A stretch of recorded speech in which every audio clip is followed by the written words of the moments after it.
दिवाळी या सणाला सणांचा राजा मानला जातो. या दिवशी प्रत्येकाच्या घरोघरी दिवे लागतात. भारत हा कृषीप्रधान देश आहे, जेथे पशुधनाचे महत्त्व अनन्यसाधारण आहे. भारतात गायीला मातेचा दर्जा आहे. गाय ही पूजनीय मानली गेलेली आहे. तिच्या प्रतीच्या कृतज्ञतेपासून वसुबारस या दिवशी गाय आणि तिचे वासरू यांची पूजा करण्याची पद्धत आपल्याकडे आहे. वसुबारस हा सण दरवर्षी एकादशीच्या दिवशीच असतो. वसुबारस हा सण कसा साजरा करतात, याचे व्रत कशा पद्धतीने करतात याची संपूर्ण माहिती आजच्या व्हिडिओमध्ये आपण घेणार आहोत. दिवाळी हा सण जगभरात प्रत्येकाच्या घरी साजरा केला जातो. वसुबारस म्हणजेच गोवत्स द्वादशी असे म्हणतात. हा दिवस दिवाळीच्या धनत्रयोदशीच्या आदल्या दिवशी असतो. देशातील प्रत्येक ठिकाणी वसुबारस पासून दिवाळीला सुरुवात होत असते. यावर्षी म्हणजेच 2024 मध्ये सोमवार 28 ऑक्टोबर रोजी अश्विन कृष्ण एकादशीला वसुबारस आणि रमा एकादशी आहे. त्यामुळे वसुबारस यावर्षी एकादशीच्या दिवशीच आली आहे. त्यामुळे यंदाच्या वसुबारसेला अनन्यसाधारण महत्त्व प्राप्त झाले आहे. समुद्र मंथनातून 5 कामधेनू उत्पन्न झाल्या होत्या. त्यातून नंदा नावाच्या गोमातेला उद्देशून हा सण साजरा केला जातो असे म्हणतात. वसुबारस या शब्दातील वस्तू आणि धन यासाठी आलेली बारस म्हणजे द्वादशी. वसुबारसची पूजा करण्यासाठी सौभाग्यवती स्त्रिया सकाळी अथवा संध्याकाळी गायीची पूजा करतात आणि घरात देवी लक्ष्मीचे आगमन व्हावे ह्या हेतून या दिवशी गाई आणि वासराची पूजा केली जाते. घरातील बायका गाईच्या पायावर पाणी घालतात, गाईला हळदी कुंकू अक्षता वाहतात. त्यांच्या घरी गुरे वासरे आहेत त्यांच्या घरी या दिवशी पुरणाचा स्वयंपाक केला जातो. मग गाईला ओवाळून केळीच्या पानावर पुरणाचा नैवेद्य दिला जातो. वसुबारस सणाच्या दिवशी गहू मूग खाऊ नये. महिला या दिवशी दिवसभर उपवास करतात. बाजरीची भाकरी आणि गवारीच्या शेंगांची भाजी खाऊन उपवास सोडण्यात येतो. या दिवशी दूध किंवा दुधाचे पदार्थ, तळलेले पदार्थ खात नाहीत.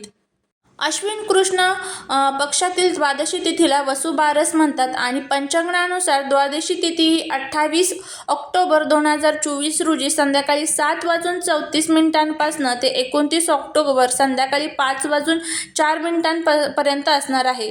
उदया तिथीनुसार 28 ऑक्टोबरला म्हणजेच येत्या सोमवारी वसुबारस साजरी केली जाणार आहे. कामधेनू हे मातृत्व, प्रजनन, दैवत्व आणि पालन पोषण यांच्या आशीर्वादाशी संबंधित जोडले जाते. देवी गाय कामधेनू 7 महान देवांची देणगी म्हणून उदयास आली अशी मान्यता आहे. भगवान श्रीकृष्ण आणि विष्णू अवताराशी यांचा संबंध असतो. हा सण मायलेकांच्या नात्याची पूजा म्हणून पाहिला जातो. म्हणून काही ठिकाणी महिलांचा या दिवशी मुलांसाठी उपवास करतात. वसुबारसाला घरासमोर रांगोळी काढतात. घरातील गाय वासरू यांना आंघोळ घालतात. शहरात गाय वासरू नसतात, तर त्यामुळे गाय आणि वासराची मूर्ती जर असेल तर त्याची पूजा केली जाते. अभिषेक करून नवी वस्त्र घातली जातात. या दिवशी संध्याकाळी तुळशीपुढे दारात दिवा लावला जातो, पणत्या लावल्या जातात आणि या दिवसापासूनच वसुबारसची सुरुवात होत असते. आता आपल्याला गाईला काही वस्तू खाऊ घालायच्या आहे. आता तुमच्याकडे जर आजूबाजूला कुठे गाय नसेल तर आपल्याला कशा पद्धतीने हा उपाय करायचा आहे त्याबद्दलचीही माहिती आजच्या व्हिडिओमध्ये आपण घेणार आहोत. त्यामुळे जर तुम्हाला हा व्हिडिओ आवडला तर चॅनलला सबस्क्राईब करा, शेजारील बेल आयकॉनलाही प्रेस करा, म्हणजे माझ्या सर्व नवीन व्हिडिओचं नोटिफिकेशन तुम्हाला मिळेल आणि तुम्ही एक पण व्हिडिओ मिस करणार नाही. त्याचबरोबर कमेंटमध्ये जय माता लक्ष्मी लिहायला अजिबात विसरू नका. वसुबारसच्या दिवशी तुम्हाला सकाळी लवकर उठायचं आहे, स्वच्छ आंघोळ करायची आहे आणि त्यानंतर प्रदोष काळामध्ये म्हणजे संध्याकाळी जर तुम्ही पूजा केली तर अतिशय उत्तम. संध्याकाळी टाईम नसेल तर तुम्ही सकाळीही करू शकता. आपल्याकडे जी गाय आणि वासराची देवघरामध्ये मूर्ती असते तर त्याची आपल्याला पूजा करायची आहे. जर तुमच्याकडे मूर्ती नसेल तर तुम्ही या दिवशी नवीन मूर्तीची स्थापना देखील करू शकता. सर्वात प्रथम गणपती बाप्पांवरती तुम्हाला अभिषेक करायचा आहे. गणपती बाप्पांना विड्याच्या पानावरती स्थापित करायचं आहे. त्यानंतर बाळकृष्णावरती अभिषेक करून बाळकृष्णालाही विड्याच्या पानावरती स्थापित करायचं आहे. त्यानंतर गायीची मूर्ती जी आहे तर ती घ्यायची आहे, तिच्यावरतीही अभिषेक करायचा आहे. गायीच्या मूर्तीवरती अभिषेक करत असताना दूध किंवा पंचामृताचा चुकूनही वापर करायचा नाही. फक्त आणि फक्त शुद्ध पाण्याने गायीवरती अभिषेक घालायचा आहे आणि ती मूर्ती देखील तुम्हाला विड्याच्या पानावरती स्थापित करायची आहे.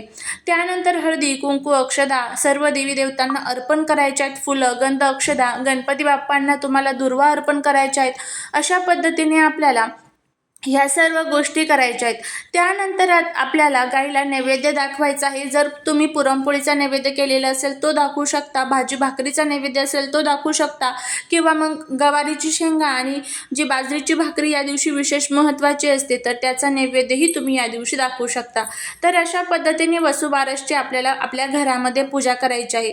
आणि आता आपल्याला एक प्रकारचा नैवेद्य गाईला खाऊ घालायचा आहे. आता हा नैवेद्य कोणता आहे त्याबद्दलची आपण माहिती घेऊया. सर्वात प्रथम तुम्हाला काय करायचं आहे बघा, एक ताट तयार करून घ्यायचं आहे. त्या ताटामध्ये तुम्हाला दिवा ठेवायचा आहे. त्यानंतर फुलं, गंध, अक्षदा ठेवायच्या आहेत. एक तांब्याभर पाणी घ्यायचं आहे आणि प्रत्यक्ष जर तुमच्या आजूबाजूला गाय वासरू असेल तर तिथे तुम्हाला जायचं आहे. गाय वासरू नसेल तर आपण जी घरामध्ये पूजा मांडलेली आहे तर तिथे सुद्धा तुम्ही हा नैवेद्य ठेवू शकता. तर सर्वात प्रथम गायजवळ गेल्यानंतर गायच्या चारही पायांवरती तुम्हाला पाणी टाकायचं आहे. त्यानंतर गायला गंध, फुलं, अक्षदा अर्पण करायचे आहेत. त्यानंतर गायला नमस्कार करायचा आहे. गोमातेला सांगायचं आहे की माझ्या जीवनातील ज्या काही अडचणी आहेत, संकट आहेत तर ते दूर कर. माझ्या घराची प्रगती होऊ दे. घरामध्ये जो पैसा येतो तो पैसा स्थिर आणि चिलकार राहू दे. कारण की गोमातेमध्ये तुम्हाला माहीत आहे 33 कोटी देवदेवतांचं निवासस्थान असतं आणि त्यांची पूजा करणं आपल्याला इतकं शक्य नसतं. त्यामुळे जर आपण या दिवशी गोमातेची जर पूजा केली आणि त्याचबरोबर त्यांचं जे वासरू असतं तर त्या वासराची जर पूजा केली तर याचं अनन्यसाधारण फळ हे आपल्याला मिळत असतं. जीवनातील प्रत्येक अडचणी, संकट, दुःख, दारिद्र्य हे दूर होत असतात आणि त्याचबरोबर सर्वांची कृपा ही आपल्यावरती प्राप्त होत असते. आता हे सर्व झालं की गायला आपल्याला नैवेद्य खाऊ घालायचं आहे. आता हा नैवेद्य कोणता असावा, तर सर्वात प्रथम तुम्हाला काय करायचं आहे, थोडीशी मुगाची डाळ घ्यायची आहे आणि थोडीशी हरभऱ्याची डाळ घ्यायची आहे आणि ही एकत्र तुम्हाला भिजवायची आहे. भिजवल्यानंतर ती तुम्ही शिजवून घेऊ शकता किंवा भिजवली नाही डायरेक्ट जरी तुम्ही शिजवली तरीही चालेल. शिजवून त्यामध्ये तुम्हाला थोडासा गूळ मिक्स करायचा आहे आणि त्यानंतर हा जो नैवेद्य आहे तर तो गाईजवळ घेऊन जायचा आहे आणि गाईला हा नैवेद्य खाऊ घालत असताना हा जो मंत्र तुम्हाला मी स्क्रीनवरती दिलेला आहे तर त्या मंत्राचं तुम्हाला पठण करायचं आहे. याचा अर्थ असा आहे, हे सर्वात मोठी आणि सर्व देवांना अलंकृत अशा नंदिनी माते, मी माझे मनोरथ सफल कर, असा या मंत्राचा अर्थ आहे. या दिवसापासूनच आपल्याला दिवाळीची सुरुवात करायची असते. प्रत्येकाच्या घरोघरी मोठ्या मोठ्या रांगोळ्या काढतात आणि या दिवशी तेल तुपात तळलेले पदार्थ, गाईचे तूप, ताक खात नाहीत. आणि हा मंत्र म्हटल्यानंतर तुम्हाला तुमच्या मनातील जी काही इच्छा असेल ती इच्छा तुम्हाला तिथे व्यक्त करायची आहे. तर अशा पद्धतीने आपल्याला हा जो मंत्र आहे किंवा ही जी संपूर्ण वसुबारसची जी पूजा आहे तर ती करायची आहे. तुमच्या मनातील जी काही इच्छा असेल ती इच्छा तुम्हाला तिथे व्यक्त करायची आहे. तर अशा पद्धतीने संपूर्ण वसुबारस आपल्याला साजरी करायची आहे. तर नक्की तुम्ही हा जो उपाय आहे तो करून बघा. नक्कीच तुम्हाला याचा फायदा होईल.